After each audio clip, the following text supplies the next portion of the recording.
Hello students, आज हम chapter 4 द्विघात समीकरण स्टार्ट करने जा रहे हैं।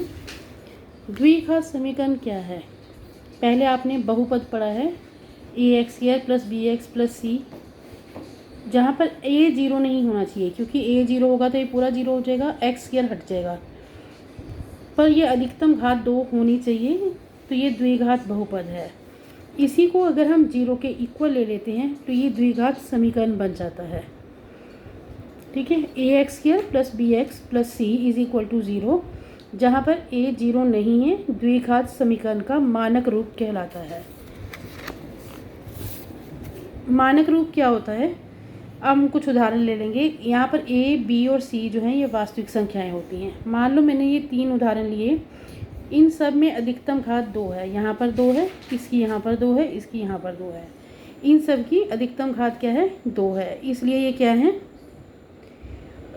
द्विघात समीकरण है। परंतु सेकंड वाले में हम क्या देखेंगे कि यहाँ पर 3x - 5x² + 1, पहले छोटी घात x की घात 1 है, फिर 2 है, तो ये मानक रूप नहीं है। मानक रूप होता है पहले x की अधिकतम घात 2, फिर x की घात 1, और यहाँ पर x नहीं है, कांस्टेंट टर्म है ये। तो इसको जब हम ऐसे लिखेंगे, x वाले को आगे ले आए हम, साइन भी साथ में ही आएगा उसका, -5x² + 3x + 1, तो ये इसका मानक रूप होगा। ठीक है, यानी घात को घटते क्रम में लिखना है आपको, ये उसका मानक रूप है। द्विघात बहुपद, ये जो द्विघात बहुपद होता है ax² + bx + c, इसके आप शून्यक निकालते थे, 3rd चैप्टर में आपने किया है। और अब आप करोगे द्विघात समीकरण यानी = 0 हो गया के मूल, तो ये दोनों एक ही तरीके से निकलते हैं, एक ही चीज़ होती है। फिर मूल निकालने के लिए हम द्विघाती सूत्र का प्रयोग करते हैं। द्विघाती सूत्र क्या होता है कि x की वैल्यू निकालने के लिए -b, जो x का कोफिशिएंट है, ±√b² - 4ac/2a, इससे हम क्या करते हैं, इसके मूल निकालते हैं। पर ये जो b² - 4ac है, ये > 0, या तो 0 या 0 से बड़ा, यानी 0 या प्लस का होना चाहिए। यदि b² - 4ac जो है वो 0 से बड़ा हो, तो आपके दो अलग अलग आंसर निकलेंगे। आपके क्या निकलेंगे? दो अलग अलग आंसर निकलेंगे। और अगर b² - 4ac 0 के इक्वल हो, तो आपके दो सेम आंसर आएंगे। इनको हम संपाती मूल भी कहते हैं। जैसे आप ग्राफ में करते हो, लाइन के ऊपर लाइन आती है तो आप बोलते हो संपाती रेखाएं।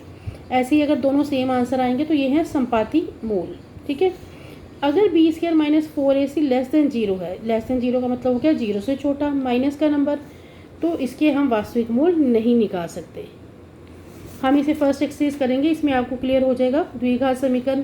फर्स्ट क्वेश्चन में आपको पूछ रहे हैं कि आपको कुछ पार्ट्स दिए हैं, द्विघात समीकरण है या नहीं।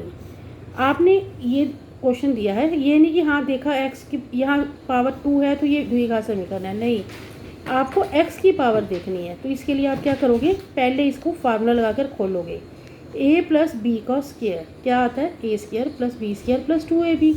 इसको हमने खोला, अब इसको ब्रैकेट को खोल दो, 2 से मल्टीप्लाई करो, 2x - 2 3 = 6, 2x कट गए, x² + 1 - 6 को इधर ले आओ, +6 = 0। अब हमने देखा जो हमारे पास आंसर आया x² + 7 = 0, तो यहाँ पर इसकी अधिकतम घात क्या है? 2। हमें कोई फ़र्क नहीं पड़ता कि x वाला इसमें है या नहीं है, अधिकतम घात क्या है? 2। तो ये क्या है? एक द्विघात समीकरण है। इस तरह से इसका सेकंड पार्ट आप ट्राई करोगे। थर्ड पार्ट जो है, इसमें देखो दो ब्रैकेट्स दिए हैं, आपको ब्रैकेट खोलना आती है। x को इस ब्रैकेट के साथ लेंगे, फिर -2 को इस ब्रैकेट के साथ, ऐसे ही इधर x को इस ब्रैकेट के साथ, -1 को इस ब्रैकेट के साथ। जब हम ब्रैकेट्स खोलेंगे तो दोनों साइड से x² कैंसिल, और फिर हम इसको सॉल्व करेंगे तो हमारा आंसर आएगा 3x - 1। अब इसमें क्या हुआ, x² वाला बचा ही नहीं, तो अधिकतम घात क्या है? x की पावर यहाँ पर क्या है? 1। तो ये द्विघात समीकरण नहीं है। सेम पार्ट आप ट्राई करो, ये दोनों पार्ट बिल्कुल इसकी तरह सेम है।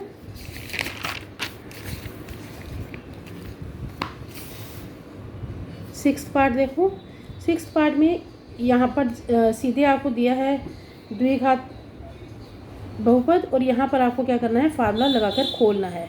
ए माइनस बी का whole square, A square plus B square plus minus 2ab। हमने ये लगाया, फिर वही हुआ, दोनों साइड से एक्स स्क्वायर कट गया। जब दोनों साइड से एक्स स्क्वायर कट गया तो हमारा आंसर किस में आया, एक्स में आया। एक्स में आंसर आया तो इसका मतलब अधिकतम घात 1 है, तो यह भी द्विघात समीकरण नहीं है। इसी तरह से आप 7th और 8th पार्ट ट्राई करोगे।